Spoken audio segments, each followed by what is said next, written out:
তো নমস্কার চাষি বন্ধুরা। তো আপনারা দেখতে পাচ্ছেন যে বোরো ধান ফলানোর ভিডিও। তো আজকে একটা সমস্যার ভিডিও, যেটা প্রায় সমস্ত চাষিদেরই এই সমস্যাটা হয়, সেই ভিডিওটা আপনাদের সামনে তুলে ধরছি। তো দেখুন, প্রায় ধানেই কালো ছোপ ছোপ হয়ে আছে, এটাকে বলে চিটে। এই কালো ছোপ ছোপ যে ধানটাই হবে, সেই ধানটা কোনো পুষ্টলো হবে না, একদম চিমনে হয়ে যাবে। মানে ভেতরে কোনো পুষ্টলো থাকবে না, কোনো চাল বাঁধবে না এর মধ্যে। তো চাষিদের এই জিনিসটা বিশাল একটা ক্ষতি করে।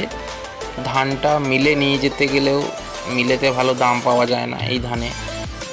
তো চাষিদের এই জিনিসটা একটা ব্যাপক ক্ষতি করে, অর্থের একটা ব্যাপক ক্ষতি করে। এই ধানটা যে কত ক্ষতি করেছে তার নাই ঠিক। এটা সাধারণত কোনো ঝলসা জাতীয় বা ভিটামিন জাতীয় কোনো ওষুধ এরা দেয়নি, তার জন্য এই সমস্যাটা হয়ে গেছে। তো আপনাদের বলি, অবশ্যই কোনো ভিটামিন জাতীয় ওষুধ দিতে হবে। তো টাটা, বাই বাই।